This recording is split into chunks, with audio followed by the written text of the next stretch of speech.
We continue to talk about the non-self and the putative self.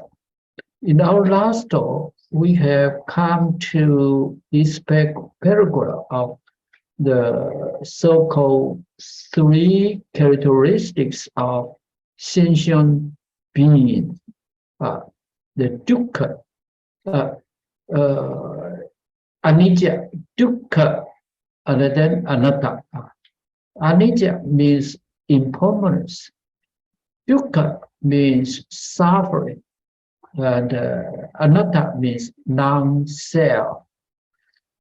Then the next paragraph says, as the first logically, but not chronologically, of the three characteristics of sentient existence, it is in fact impermanence that provides the rational basis for the other two characteristics.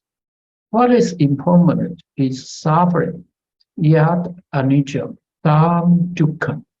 What is suffering is non-self, yam dukkha, tat anatta.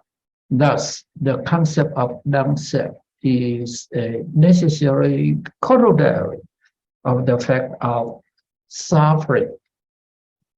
The fourth characteristic of sentient beings or sentient existence, of course, it is not applied to insentient being. Insentient being means the grass, the trees, the sand, the land, because the insentient beings don't have the ability to perceive, to feel, and to think.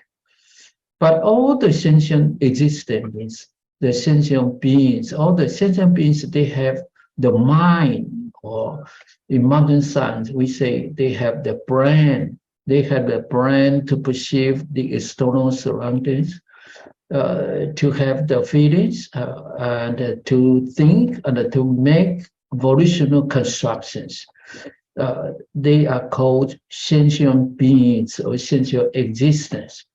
In early Buddhism, the sentient existence applies usually to human being, humanity.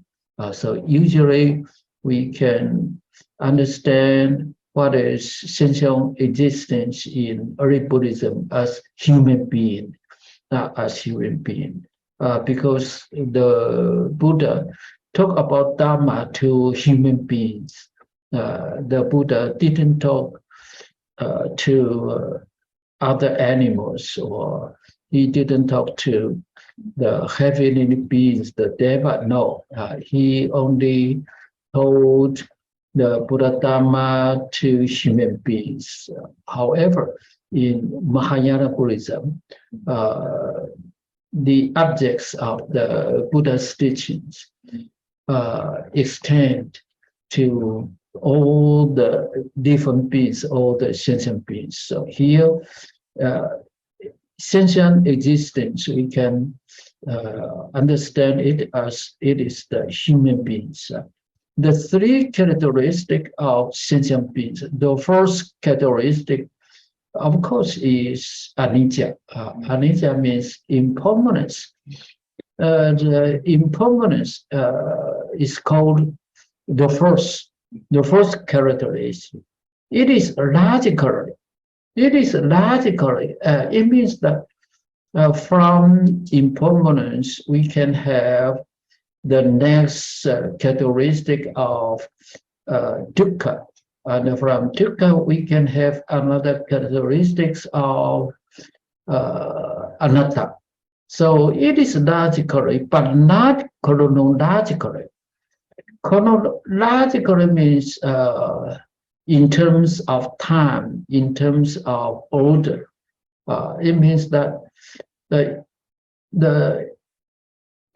it is not equal to the order that we have the impermanence first, then we have suffering, anicca, and then we have anatta, No, it is not chronological. It is not in this order.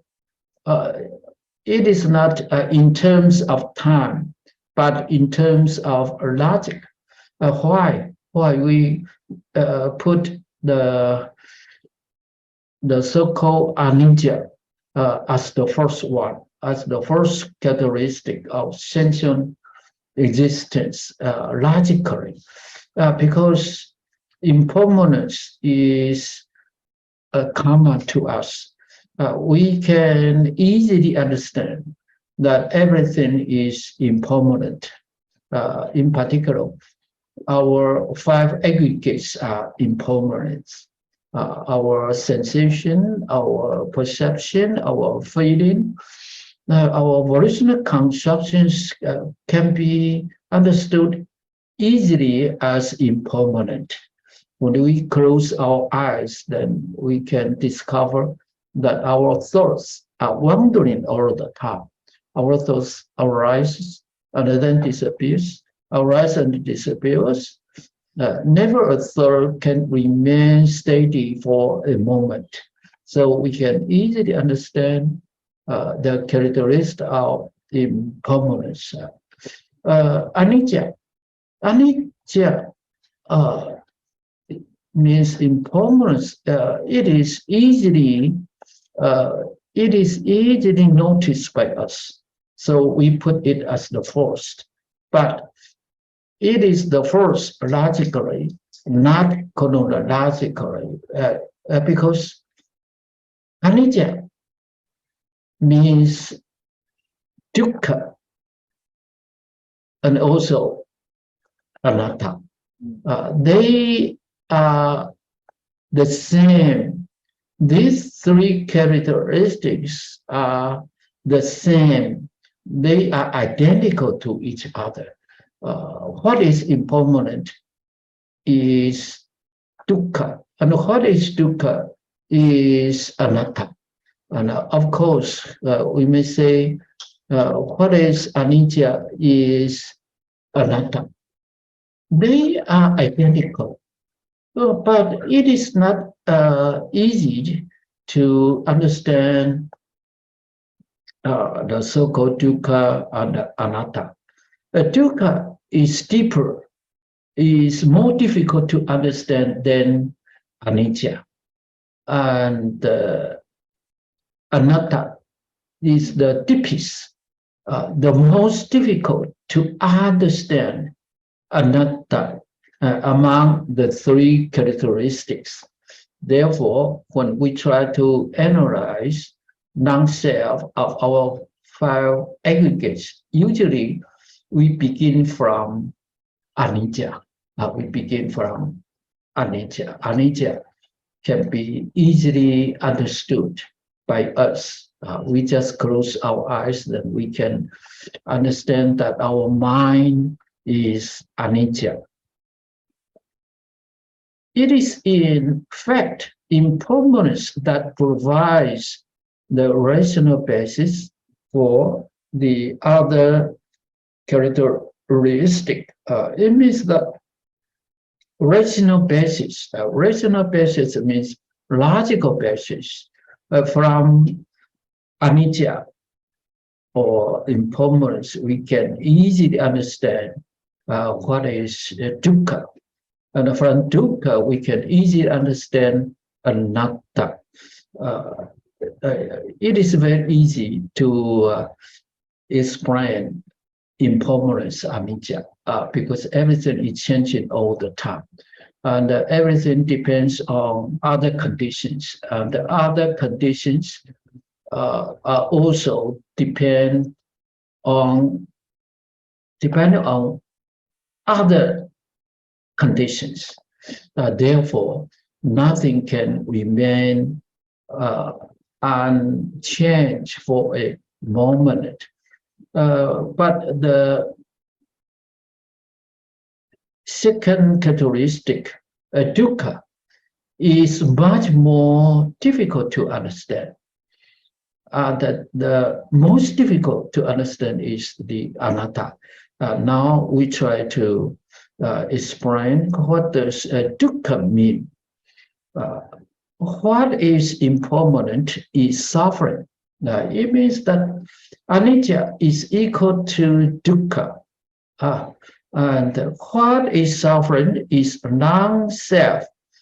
What is suffering is non-self.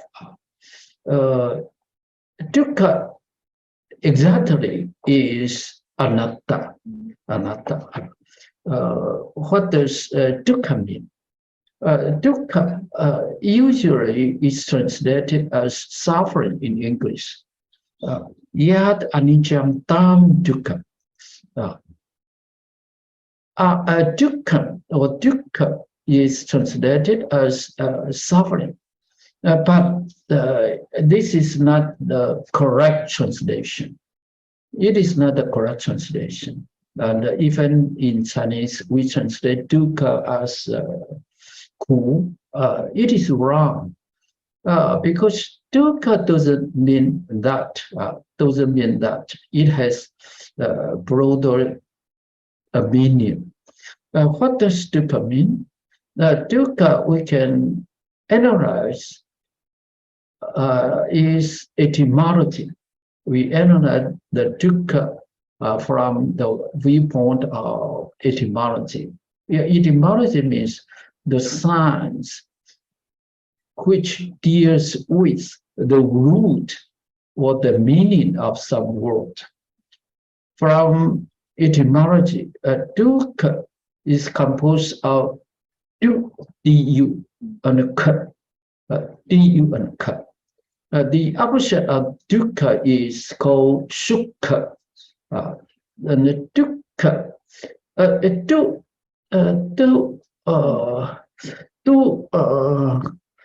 means, actually means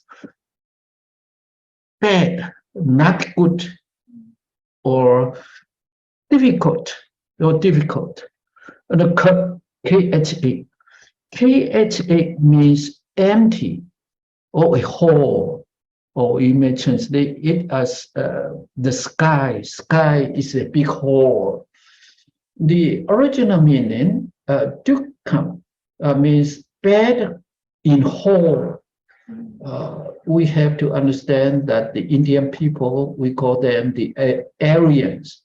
The Aryans, they came to the subcontinent of India from the north. They are a nomadic people. Nomadic people means the people who lives on the ox, the sheep, the other animals. They travel from place to place. They change their place. They change their home. They are nomadic. For example, if it is in the summertime, then they will drive their ox or the sheep to higher place of the mountain, to the middle or to top of the mountain, because in summertime they can easily find the grasses to feed their ox or sheep and so on.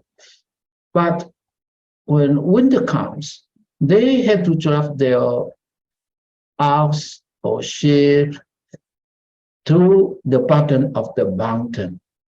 That they travel all the time. They don't have a steady house. They travel all the time. They are called nomads. They are the nomadic people. When the Aryans, they are nomadic people, they came to Indian Peninsula subcontinent. They always travel by a cart or a wagon.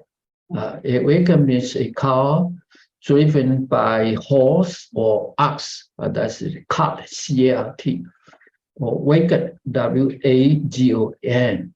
They are nomadic people, and when they travel, they have to carry everything they have.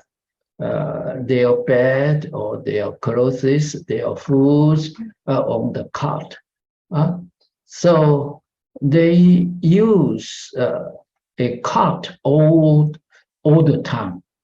And a cart in ancient time, we understand they make a hole on a pole of wood, and then they have the axle to put axle into the hole.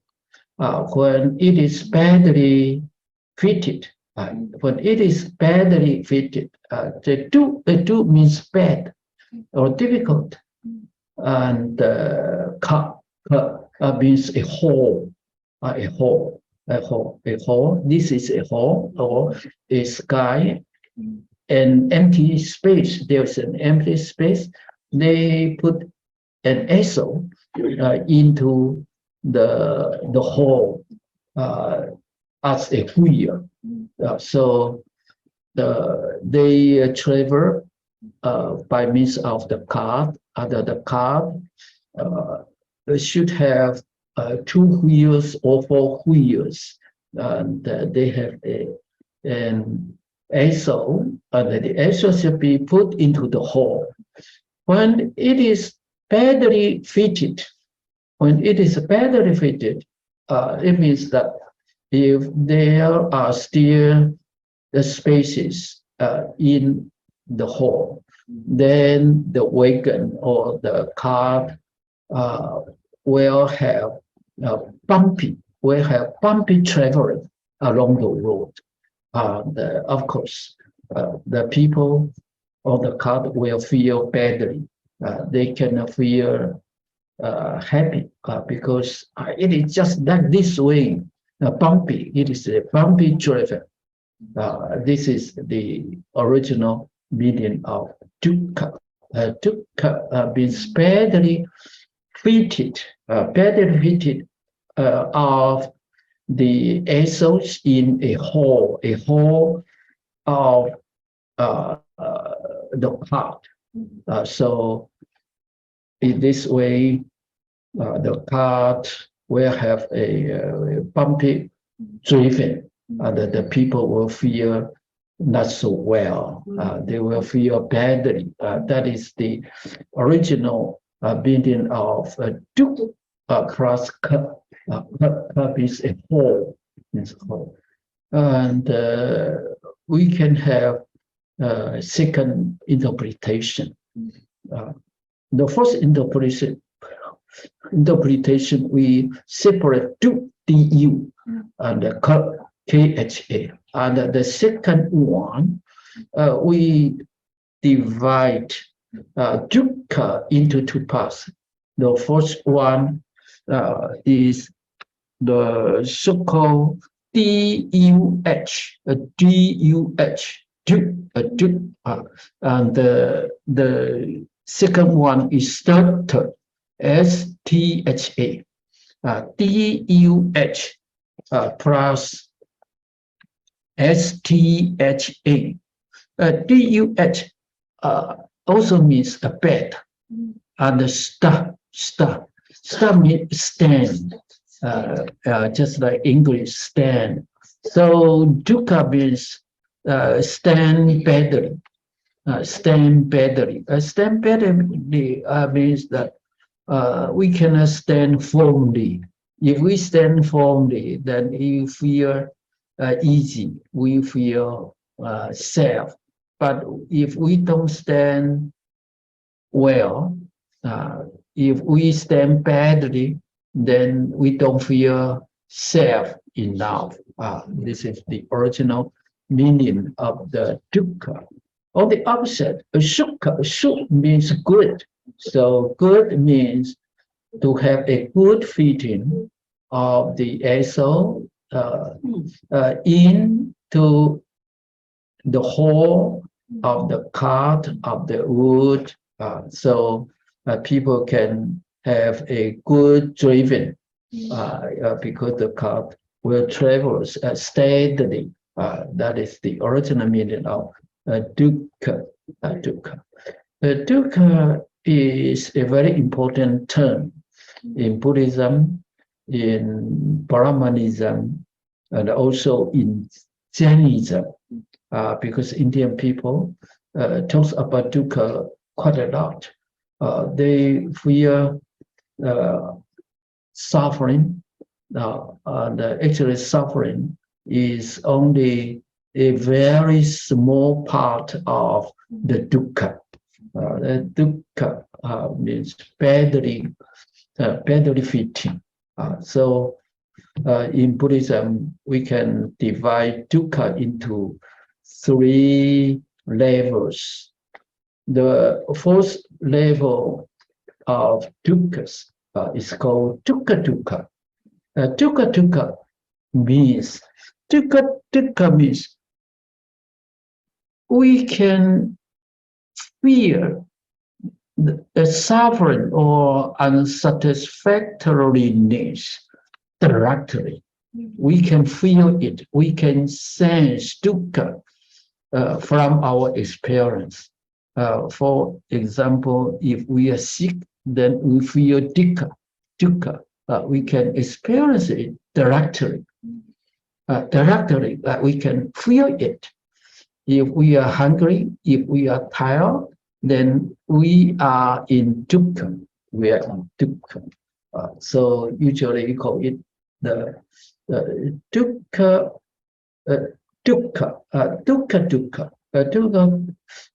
Dukkha consists of 8 kinds of dukkha. For example, birth is dukkha. Aging is dukkha. Sickness, the death, the separation from what we love, or meeting of we dislike, and we cannot get what we want. Also, the change of our 5 aggregates, we can experience dukkha directly. The second dukkha is called viparimana dukkha. Viparimana, P-A-R-I-M-A-N-A, viparimana. Viparimana dukkha. Mana, M-A-N. No, M-A-N-A. The parimana. It is another word. Viparimana. Viparimana dukkha. Viparimana dukkha means the dukkha caused by change. What does it mean? Even if we have the good feeling, we have the present feeling, but the good feeling or the present feeling cannot last forever. The present feeling will change. So it is a kind of viparimana dukkha. This we cannot directly experience viparimana dukkha. It is out of our reasoning. The reasoning that everything is impermanent. Even the present feeling or the present situation, or even we are rich, or even we are in higher status, it is not steady. It is not permanent. Everything will change. Even the present situation, present occasion, present feeling will change. This we cannot feel directly now, but we can reason. We can reason that everything is changing all the time. Even the present sensation, present situation will change in future. If we grasp at the present feeling as real, then when the present feeling changes, then we will feel dukkha, because everything can change. And the third dukkha is called samkhara dukkha. Samkhara is a difficult term to understand. In 5 aggregates, we have samkhara aggregates. Samkhara, we are samkhara. Samkhara in the 5 aggregates, samkhara actually means our willing, or what we wish. This is called samkhara. But samkhara has broader meaning. Samkhara, the original meaning of samkhara is what is made by conditions. Is called samkhara. What is made by condition, or they are not existent by themselves, but made by condition. That's called samkhara. Samkhara dukkha. Samkhara dukkha is the dukkha inherent in all the conditions phenomena, or in all the conditions existent. That means whatever are dependent on other conditions, they are called samkhara. And because they depend on other conditions, they cannot last forever. They will change for sometimes, and actually they will change moment by moment. Therefore, the so-called samkhara dukkha is the dukkha, the imperfection inherent in all the conditions existence.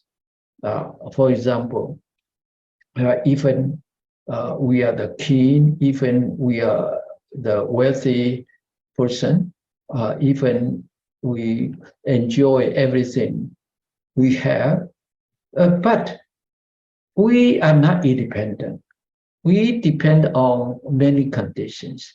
So even for the moment, we don't have the dukkha, but we will have the so-called viparimana dukkha, but also the samkhara dukkha.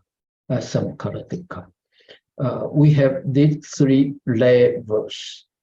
The most common dukkha is called dukkha. We can experience every day.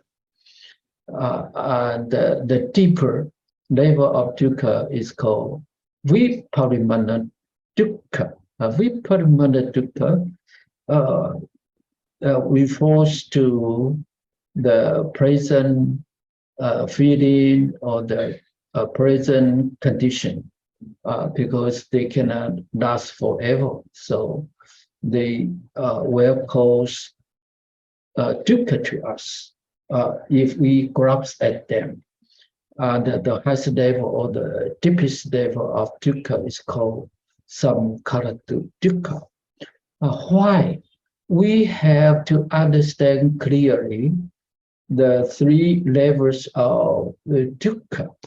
Most people only believe that there may be dukkha, but they don't believe the so-called viparimana dukkha and the samkhara dukkha. It is only in Buddhism. For example, other religions pray to the God, that they hope that they can be taken by the God to the heaven in next life. But in Buddhism, we say that even in the heaven, because it is an existence, it is subject to change because it is existent. Everything existent is subject to change.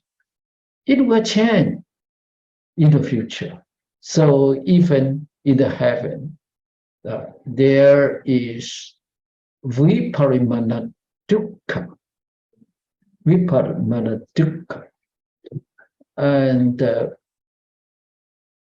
every conditioned things is subject to the samkhara dukkha. We understand there are different levels. Then we can push us to learn Buddha Dhamma and to practice Buddha Dhamma in order to be free from the dukkha, and it is not enough. We remind ourselves that even the good situation, even the present feeling, present sensation, still has the second dukkha, viparimana dukkha, and even the smallest things, any existence, carries the so-called samkhara dukkha. Samkhara dukkha. When there is an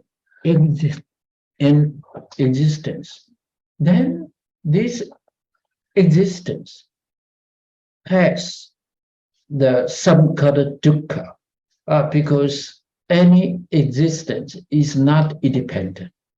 Any existence depends on other conditions. They are conditions by other factors, by other conditions. They still have the so-called samkhara dukkha. As Buddhism, we understand very thoroughly.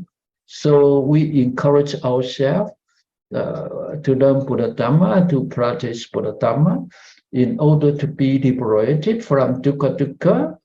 This is not enough. We also go to the higher level.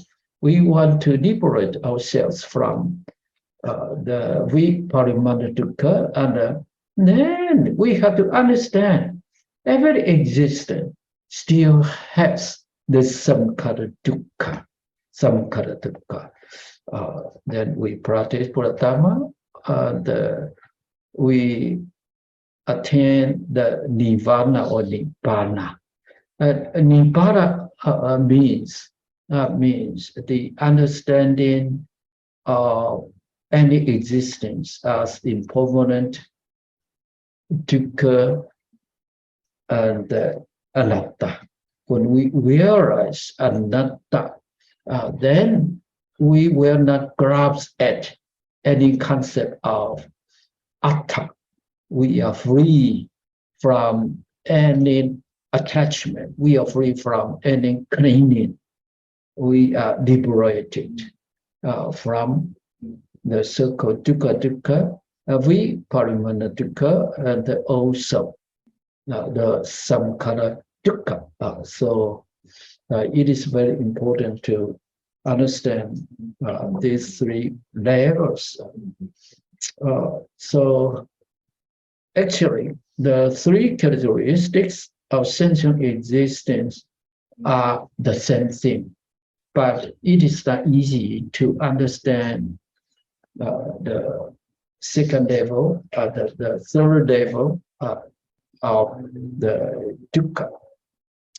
What is important is suffering. What is suffering is non-self. Thus, the concept of non-self is a necessary corollary of the fact of suffering. It means non-self is the necessary result of suffering. It means that when we understand dukkha, then we understand the so-called anatta. Why?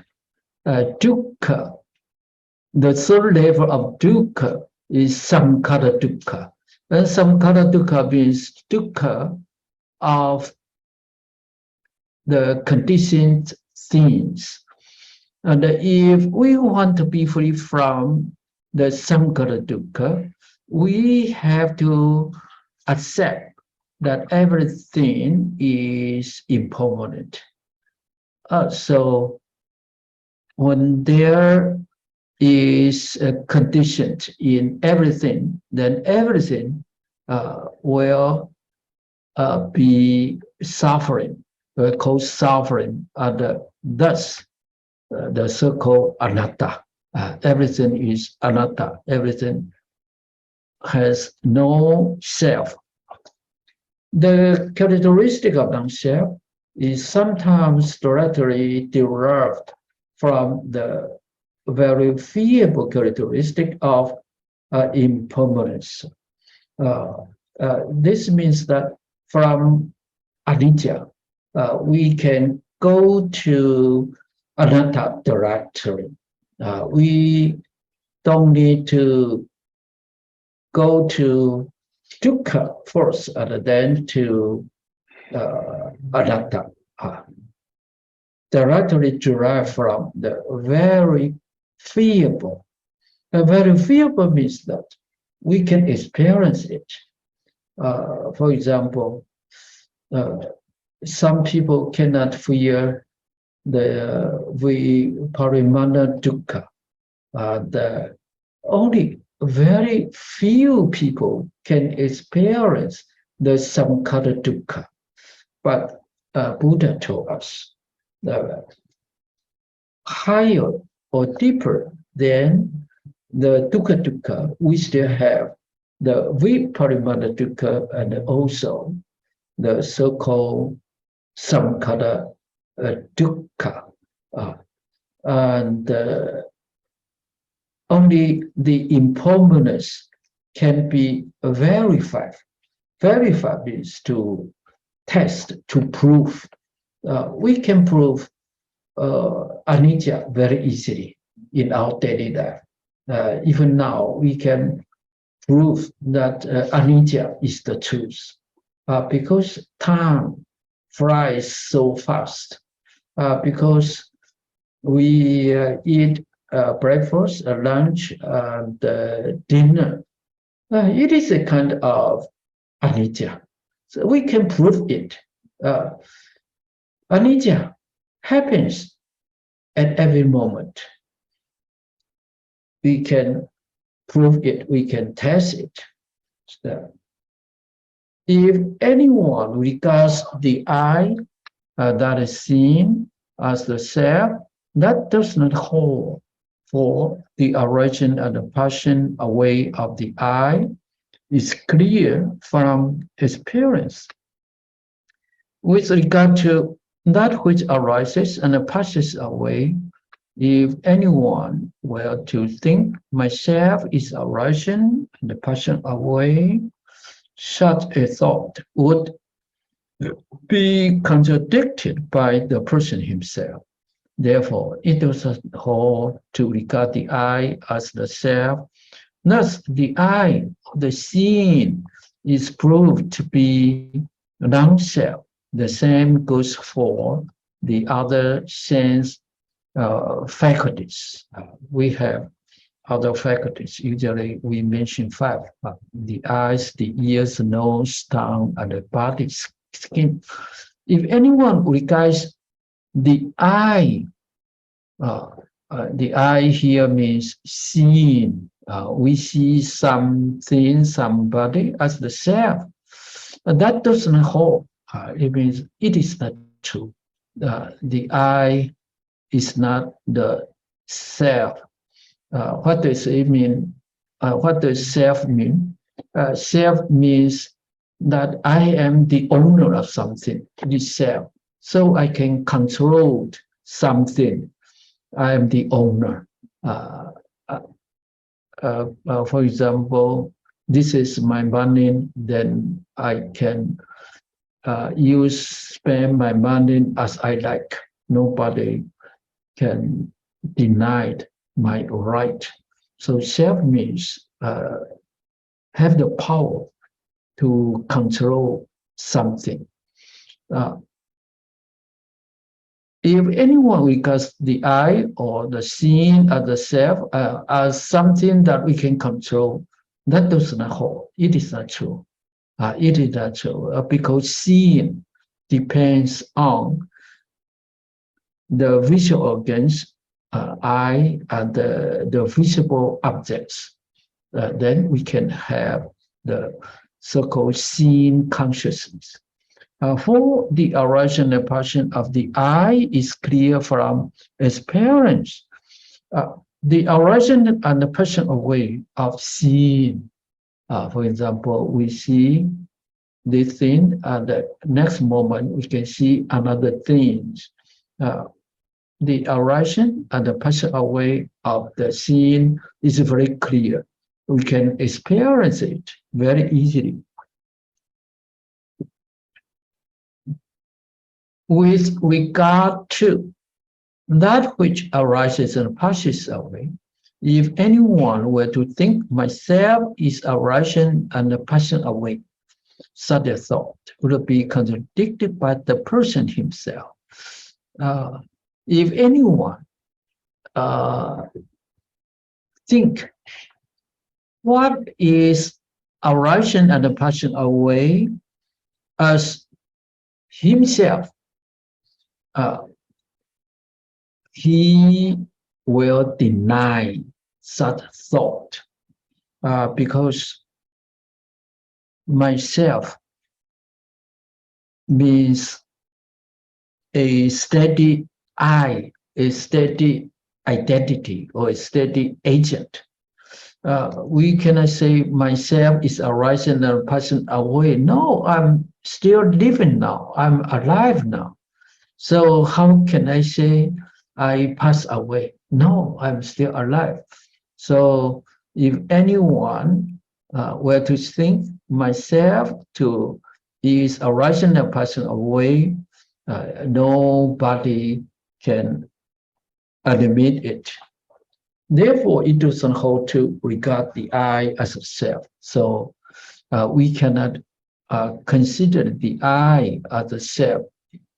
Then the self means the permanent one, or the independent one, or which is not changing all the time, or we can have the control of something. That is the meaning of the self. Thus, the I or seeing is proved to be non-self. This is a logical thinking. Because self means that we can control of something, that we can control our seeing, we can control our hearing, we can control any experience, because all the experiences depend on many factors, so we cannot control them.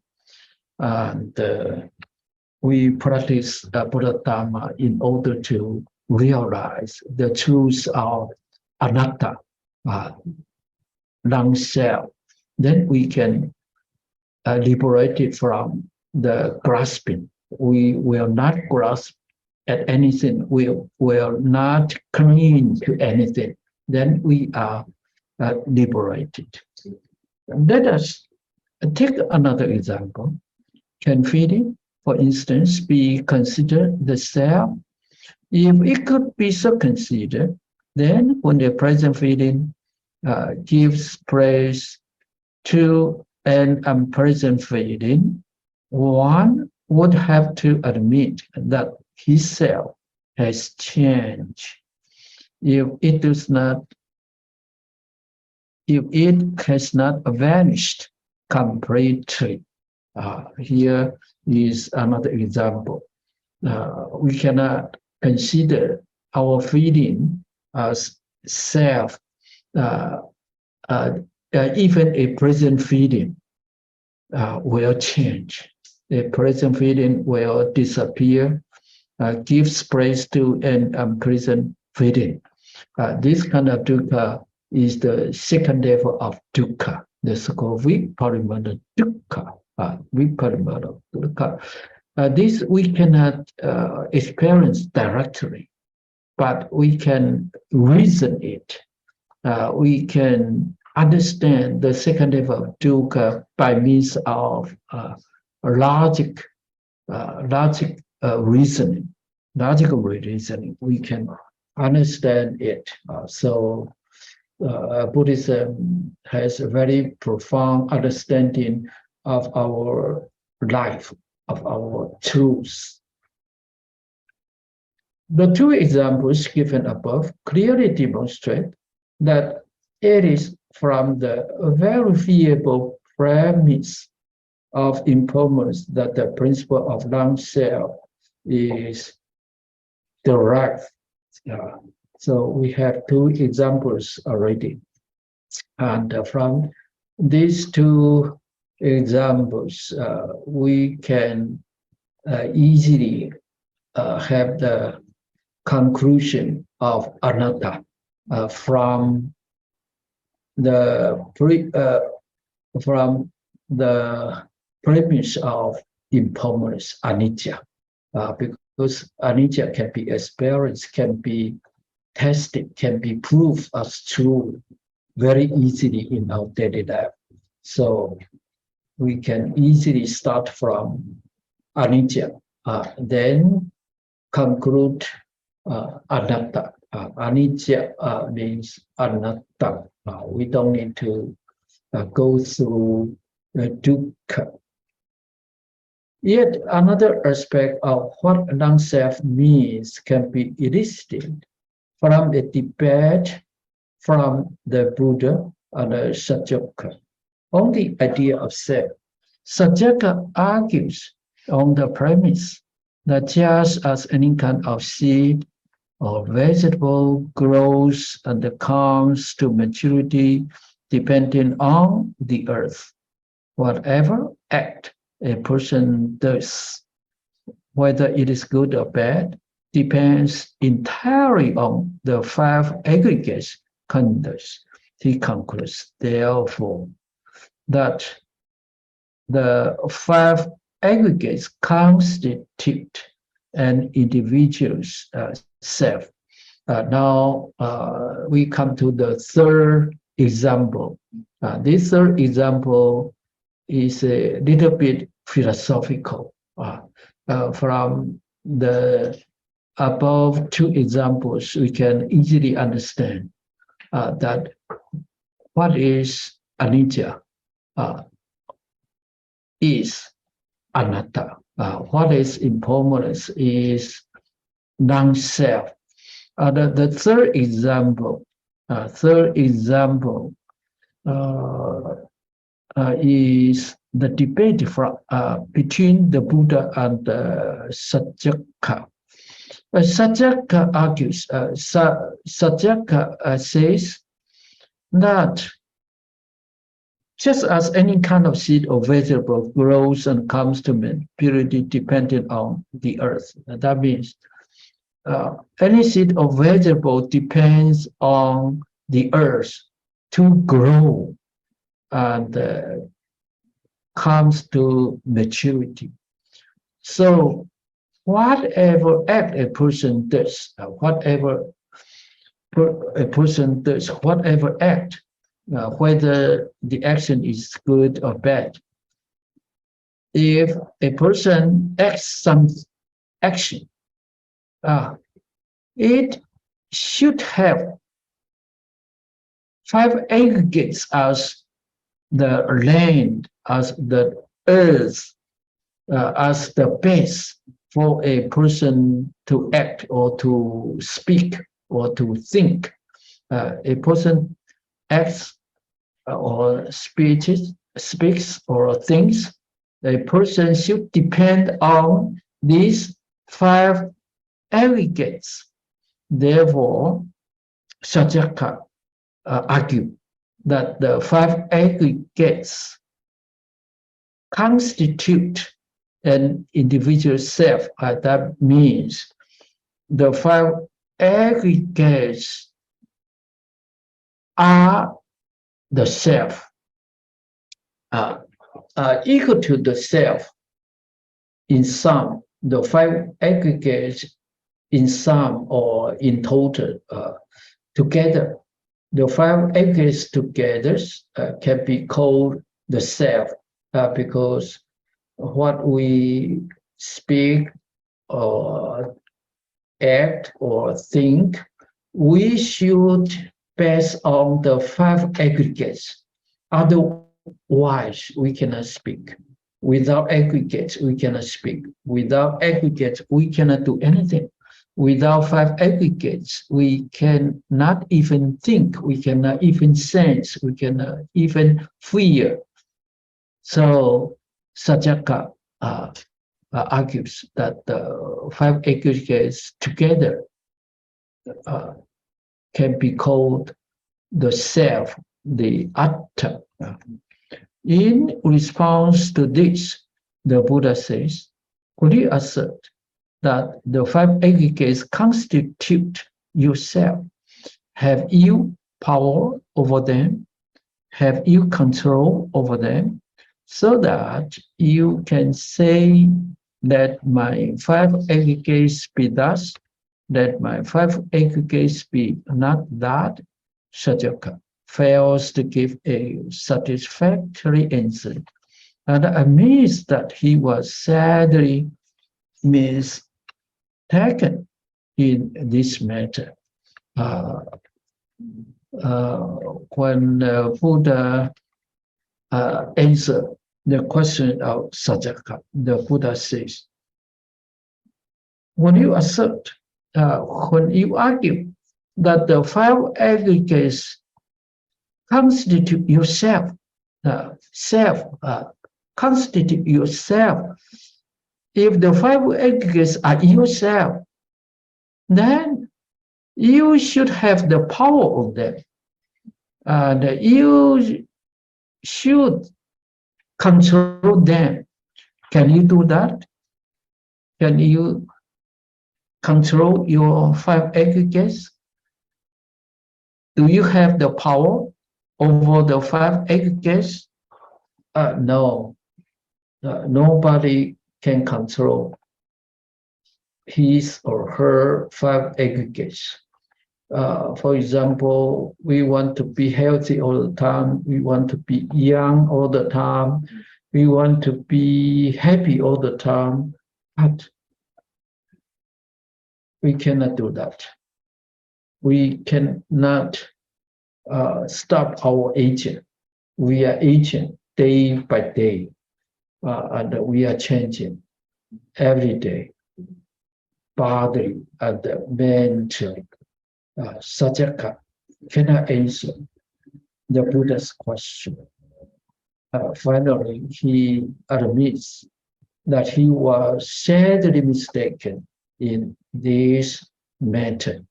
In this matter means in his argument, in his belief that the five aggregates constitute his self.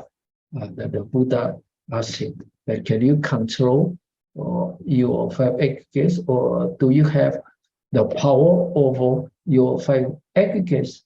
Nobody can do that.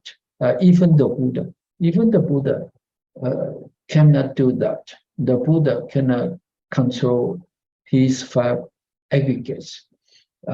In particular, he cannot control his body from getting sick, from aging, and from death. However, through the practice of the Siddha, Samadhi, Samatha, and Vipassana, he can control his mind. It means that he can control his aggregates of the so-called sensation, perception, and volitional action. It is through the practice of concentration and insight that he can control his mind. Therefore, he attains Nibbana. We find the same idea expressed in a number of other discourses in a slightly different form. If, for instance, the physical body could be considered as the self, then this physical body would not be subject to affliction. One should be able to say with practical results that my physical body be like this, that my physical body be like that, because the physical body is non-self. Therefore, it is subject to friction. Okay. This is a similar expression. If the physical body could be considered a self, then we can control the physical body and we can order the physical body. You should be like this. You should not be like that. However, we cannot control our physical body because the physical body is non-self, is anatta. We cannot control it. Therefore, it is anatta. And when it is anatta, it is subject to affliction. It is only after the practice of Buddha Dharma when we realize the truth of anicca, dukkha, and anatta, then we will not grasp at the permanence of our physical body. When we get sick, okay, we don't get sick. It is only the disharmony of the elements of earth element, water element, fire element, and the wind element. It is only the disharmony among them. There is no I who gets sick. No, there are only the five aggregates changing all the time. In this way, we can be free from dukkha. We can be free from the dukkha or parimana dukkha, and even samkhara dukkha. Samkhara dukkha means the dukkha inherent in any conditioned things, because any existence depends on other factors, conditions. Therefore, every existence has inherently the samkhara dukkha. When we realize that every conditioned thing is anatta, then we will not grasp at the permanence or everlasting of our five aggregates. Then we are free.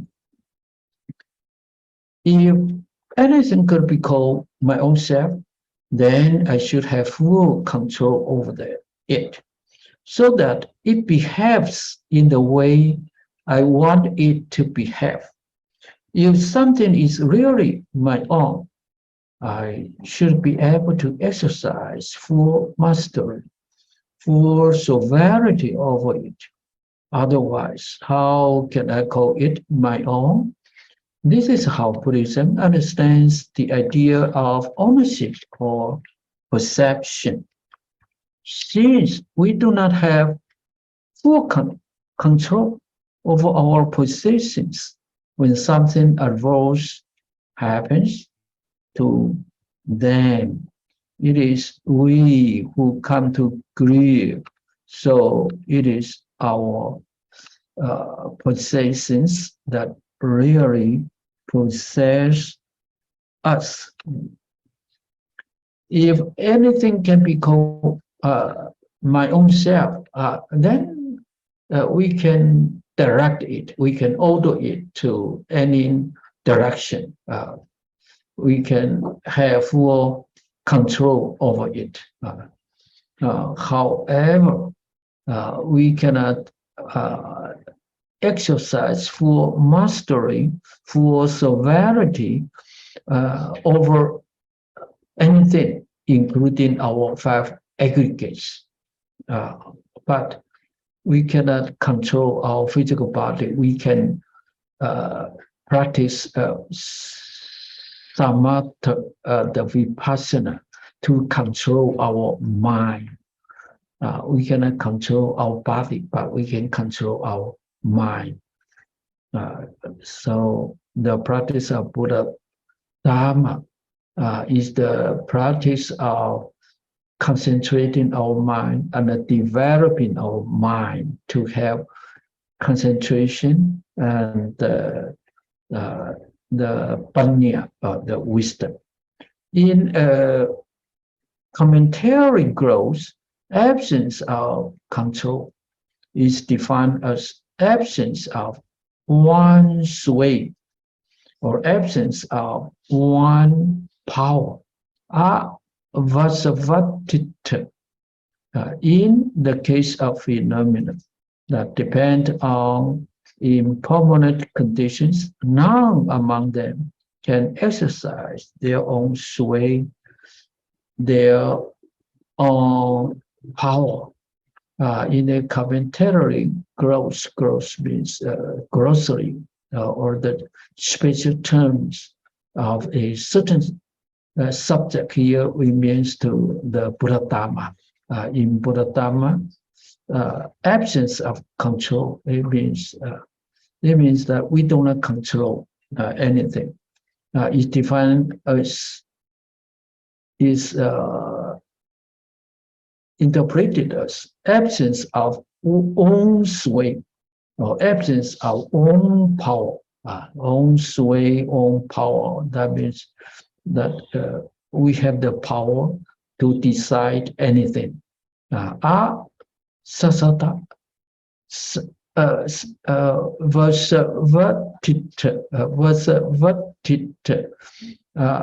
that means control. Control or own power. Means no, no control, no own power. Because all the phenomena exist dependent on impermanent conditions. Therefore, all phenomena will change all the time, and nobody can control them.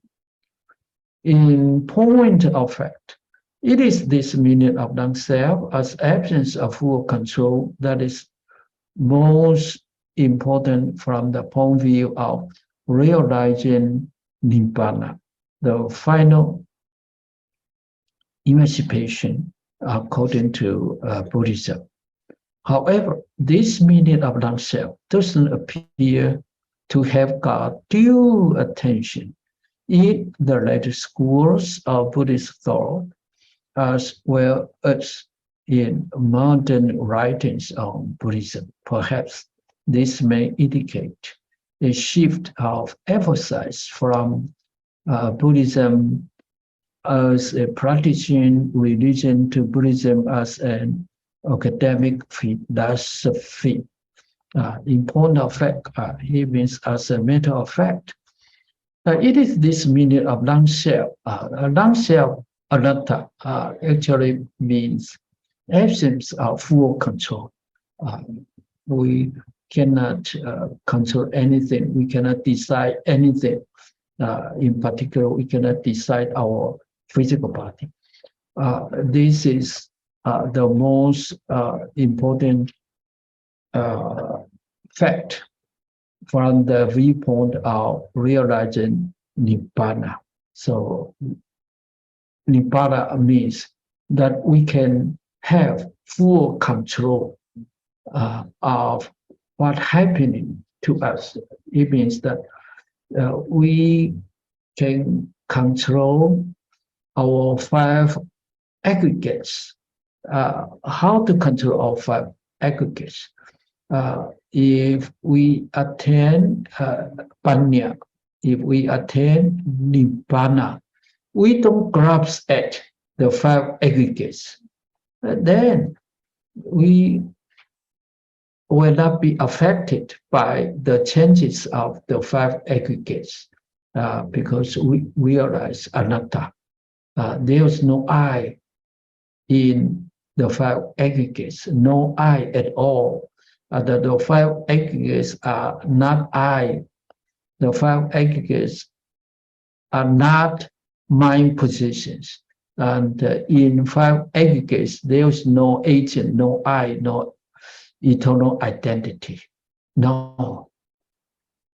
There is only a flux of changing in our five aggregates. When we realize this, when we have the understanding and complying with this realization of the anatta, then we will not be affected by the change of the five aggregates. That means that we attain nibbana. We have the final emancipation.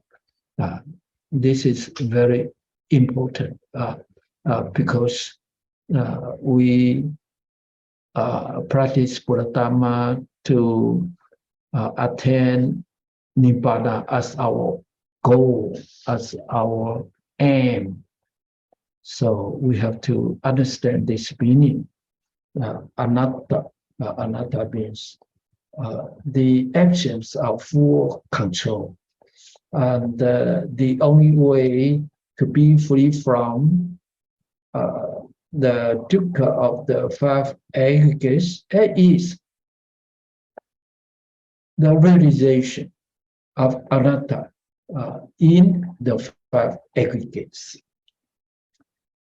However, this meaning of non-self doesn't appear to have got due attention in later schools. That means in the development of Buddhist thought, in particular in the development of the Mahayana Buddhism.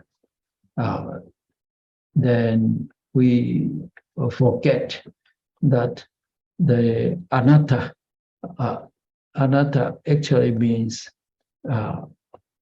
we cannot control anything. In later schools of Buddhist thought, as well as in modern writings on Buddhism, that means modern scholars on Buddhism don't pay attention to the real meaning of anatta.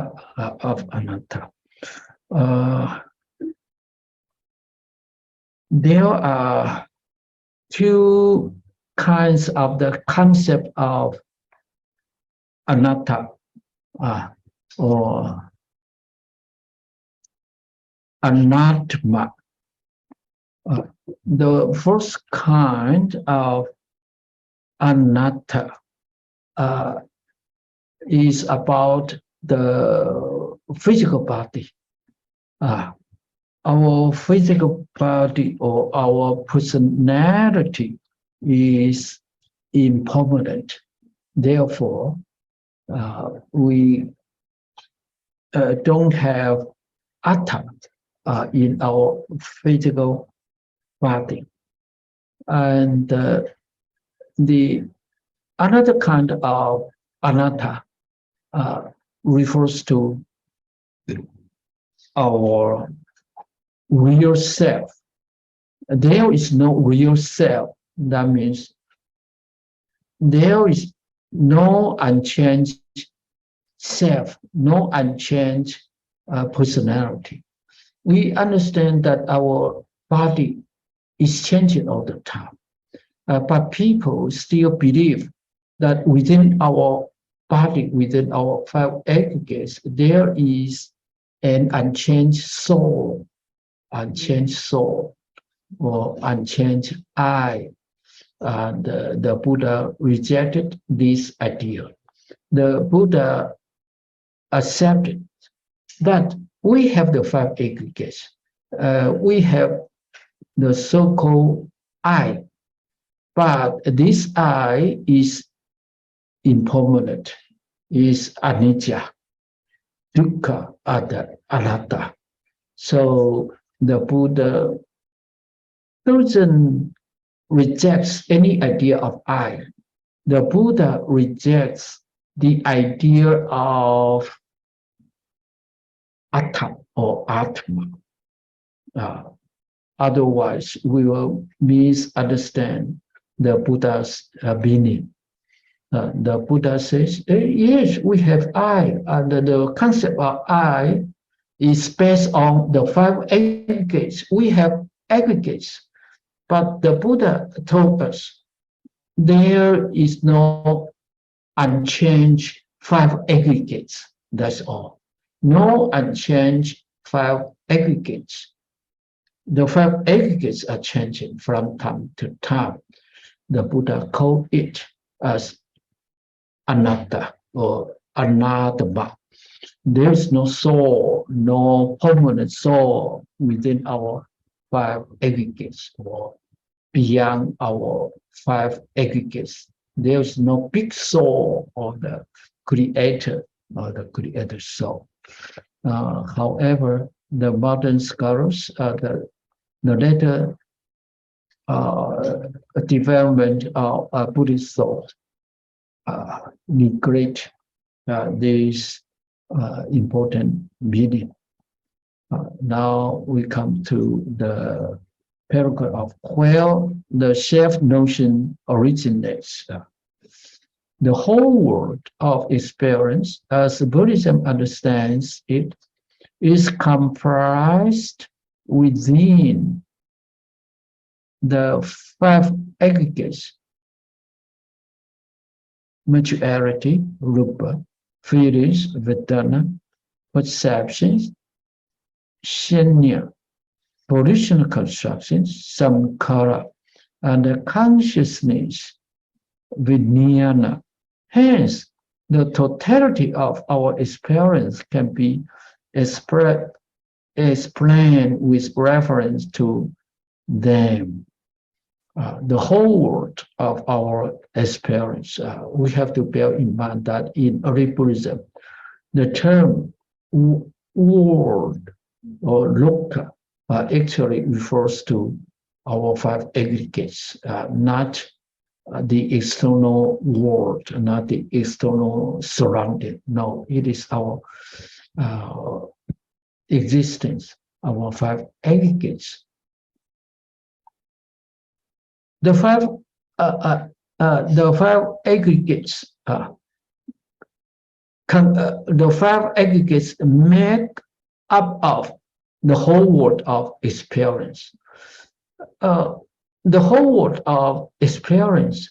If you want to experience something, we have to have our 5 sense organs to have interaction with the 5 external objects. Then we have the 5 consciousnesses arising. Then we have the 6 mental consciousness. So the whole world of experience is nothing but the interaction between our 5 aggregates and the external world. We call them the 5 aggregates. The 5 aggregates refer to materiality. Materiality is called rupa.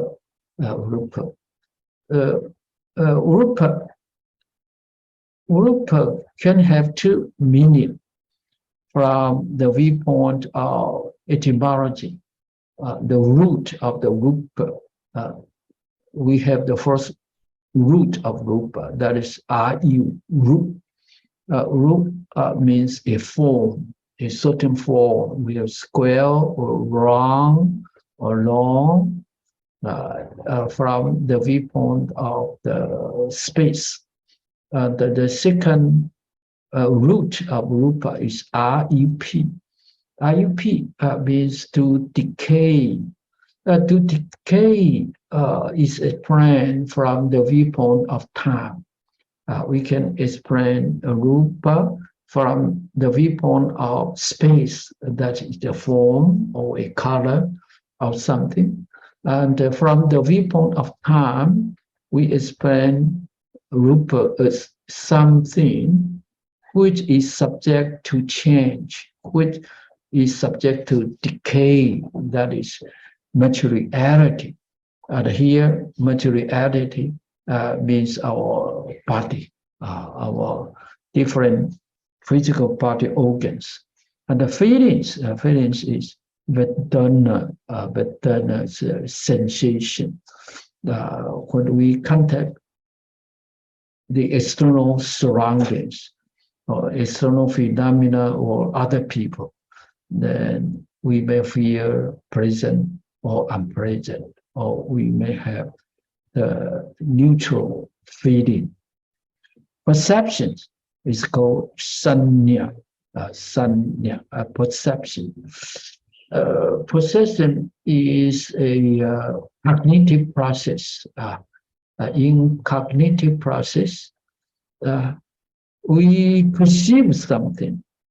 Perceive means that we try to understand something from our memory, from our past experience. We have the imprints in our subconsciousness.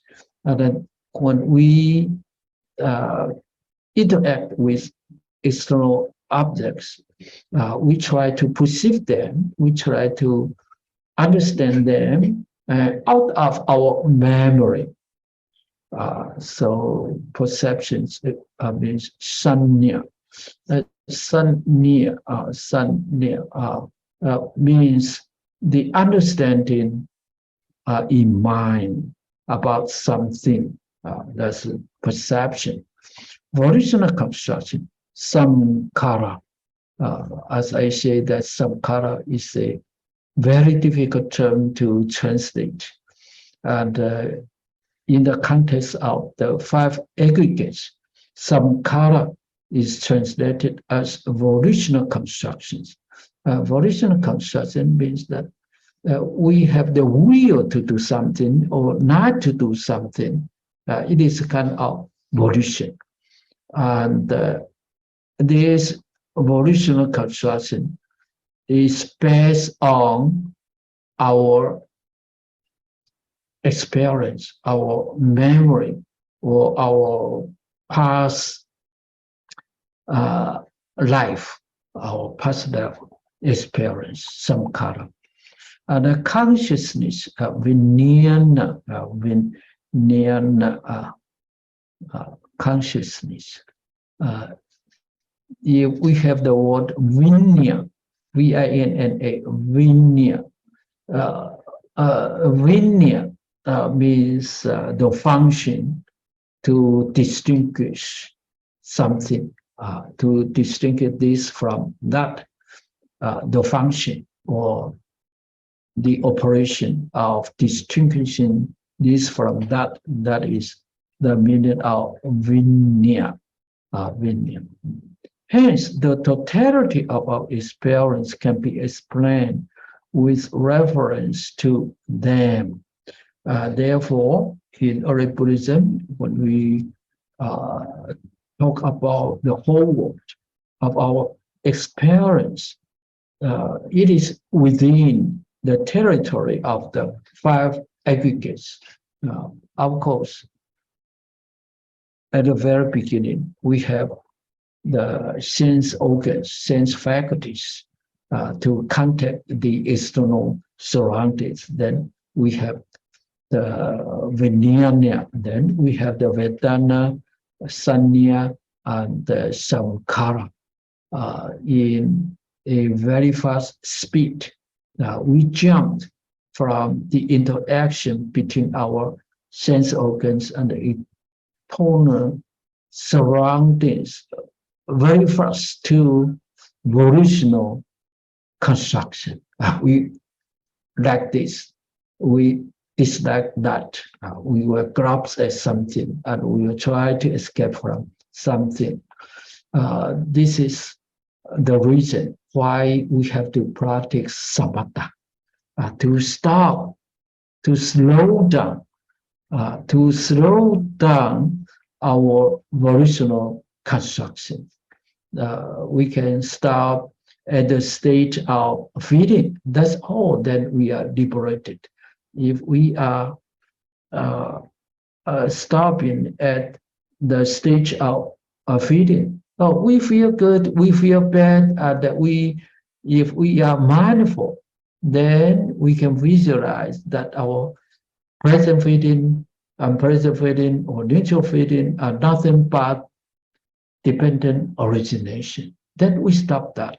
If we stop that, then we will not have the craving, we will not have the grasping, and we will have not the so-called bhava, becoming.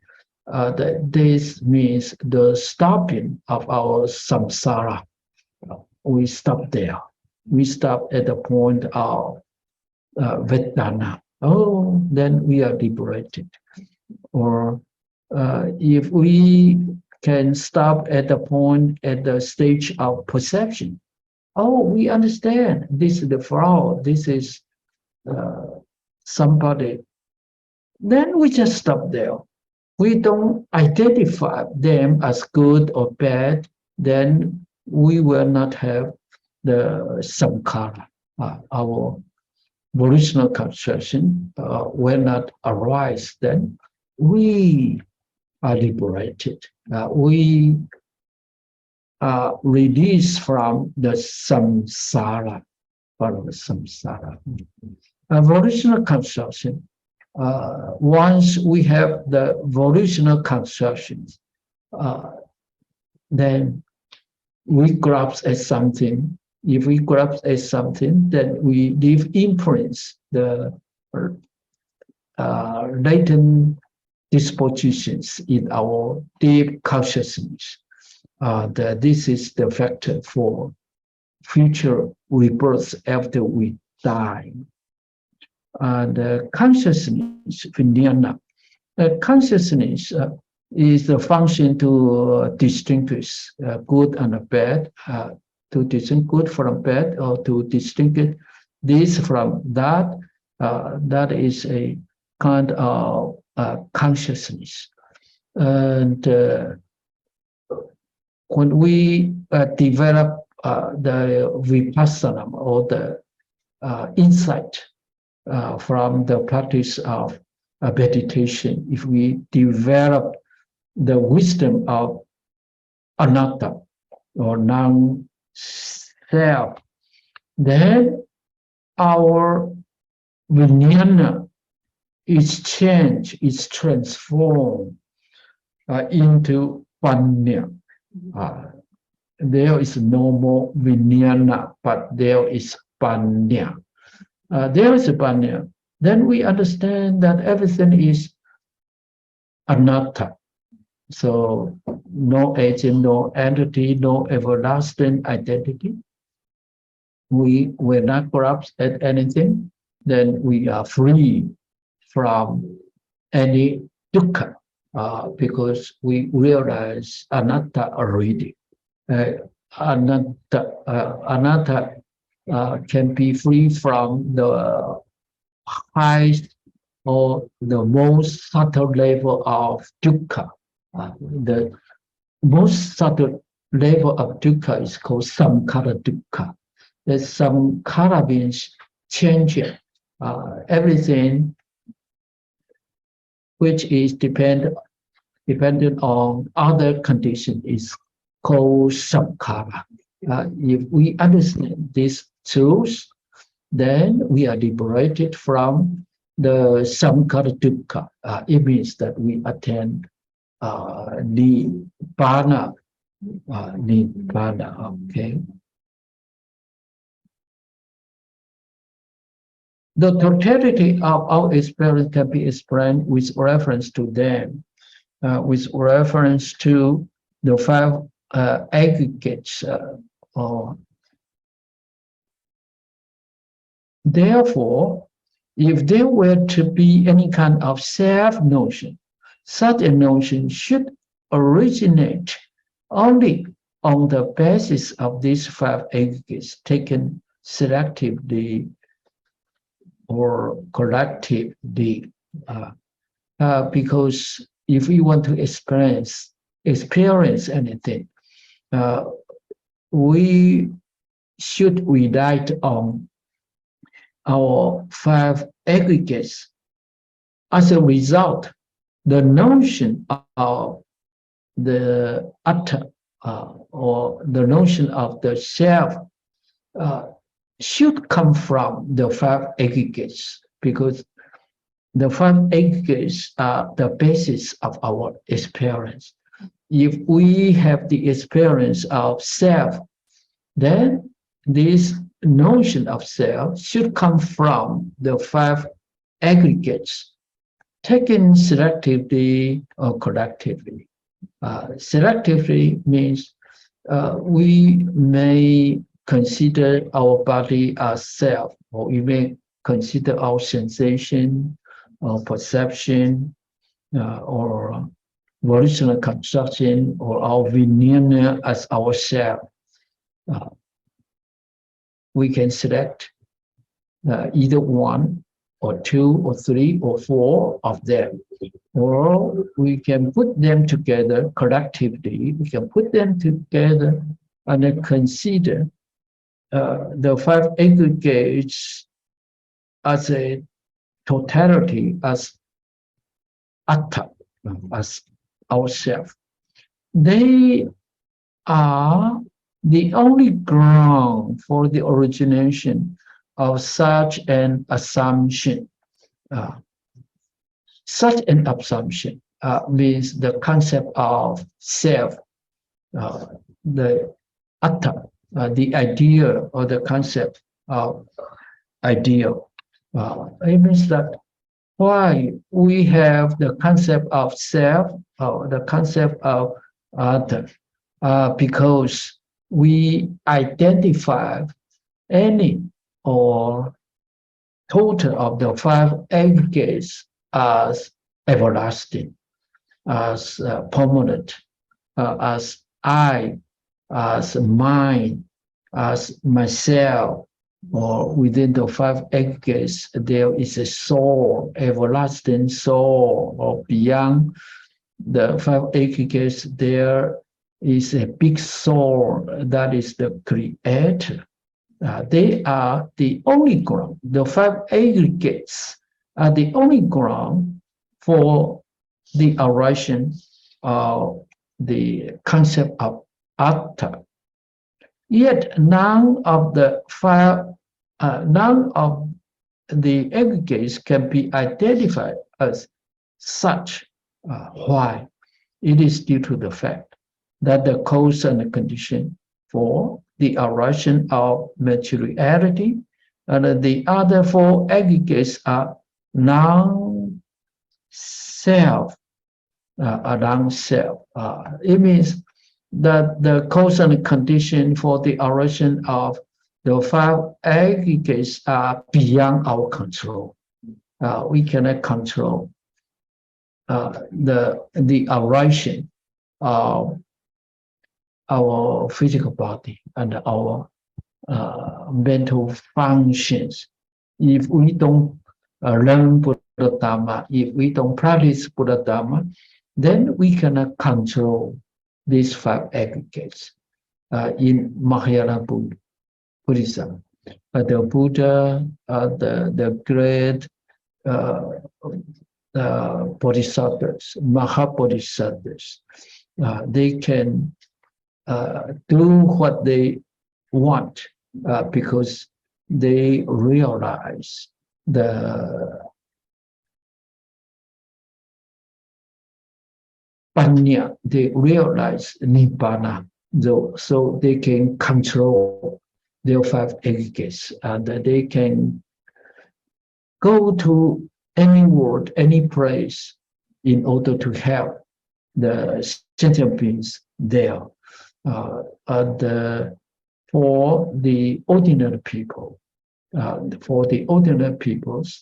they cannot have full control over their five aggregates. They are subject to the origin and the disappearing of the five aggregates.